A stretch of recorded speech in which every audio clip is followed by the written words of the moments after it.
Assalamualaikum warahmatullahi wabarakatuh. Perkenalkan, nama saya Nurul Fitra Hamka. Kali ini saya akan menjelaskan sedikit materi yang berjudul kecelakaan kerja. Di sini kita masuk di definisi kecelakaan kerja.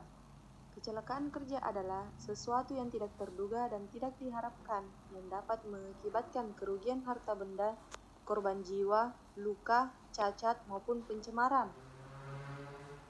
Kecelakaan kerja merupakan kecelakaan yang terjadi akibat adanya hubungan kerja, terjadi karena suatu pekerjaan atau melaksanakan pekerjaan.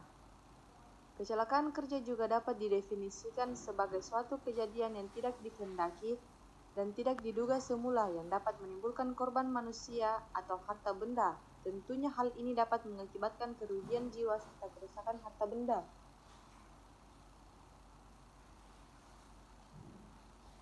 Dengan demikian, menurut definisi tersebut di atas, ada 3 hal pokok yang perlu diperhatikan, yakni kecelakaan merupakan peristiwa yang tidak dikehendaki. 2. Kecelakaan mengakibatkan kerugian jiwa dan kerusakan harta benda. 3. Kecelakaan biasanya terjadi akibat adanya kontak dengan sumber energi yang melebihi ambang batas tubuh atau struktur. Ya, di sini kita masuk di teori kecelakaan kerja. Teori kecelakaan kerja ada 6, yaitu teori Hendrik. Teori ini mengatakan bahwa suatu kecelakaan terjadi dari suatu rangkaian kejadian. Ada 5 faktor yang terkait dalam rangkaian kejadian tersebut, yakni lingkungan, kesalahan manusia, perbuatan atau kondisi yang tidak aman, kecelakaan, dan cedera atau kerugian. Kita masuk di teori yang kedua, yakni teori multiple causation. Teori ini berdasarkan pada kenyataan bahwa kemungkinan ada lebih dari satu penyebab terjadinya kecelakaan. Penyebab ini mewakili perbuatan, kondisi, atau situasi yang tidak aman.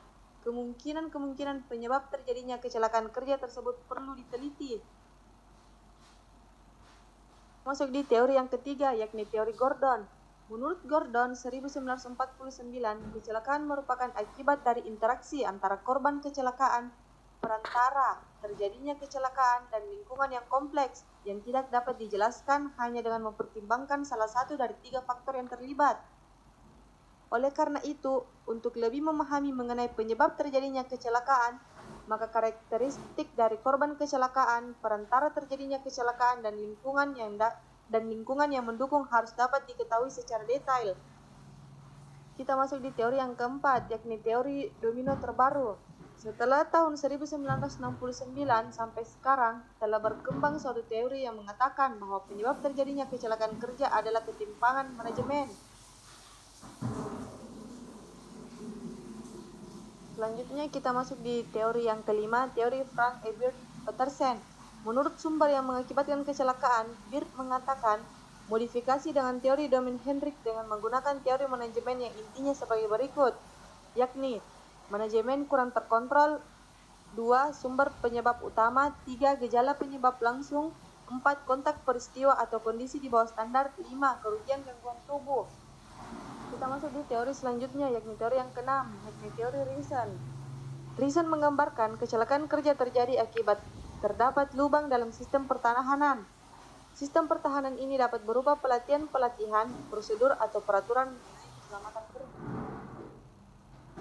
Selanjutnya kita masuk di jenis-jenis kecelakaan kerja ada 2, yakni berdasarkan jenis kecelakaan. Berdasarkan jenisnya, kecelakaan dapat dikategorikan sebagai berikut, yakni 1. Terjatuh, 2. Tertimpa benda jatuh, 3. Tertumpuk atau terkena benda, kecuali benda jatuh, 4. Terjepit oleh benda, 5. Gerakan yang melebihi kemampuan, 6. Pengaruh suhu tinggi, 7. Terkena arus listrik, 8. Kontak dengan bahan bahaya atau radiasi, 9. Jenis lain termasuk kecelakaan yang datangnya tidak cukup atau kecelakaan lain yang belum masuk klasifikasi. 2. Berdasarkan penyebabnya, yakni mesin, alat angkutan dan peralatan terkelompokkan, peralatan lain, material atau bahan-bahan radiasi, lingkungan kerja, perantara lain yang tidak terkelompokkan, dan perantara yang tidak terklasifikasikan karena kurangnya data. Selanjutnya kita masuk di penyebab kecelakaan kerja. Penyebab kecelakaan kerja ada 4, yakni situasi kerja, kesalahan orang, tindakan tidak aman, dan kecelakaan. Di sini saya akan menjelaskan sedikit.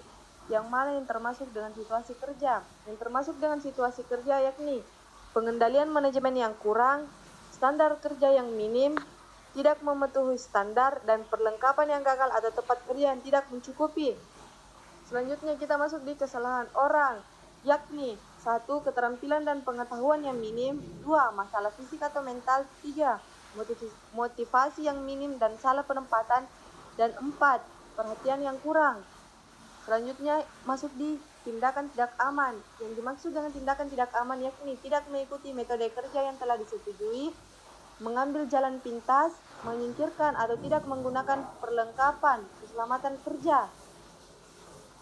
Selanjutnya kita masuk di kecelakaan, yakni kejadian yang tidak terduga akibat kontak dengan mesin atau listrik yang berbahaya.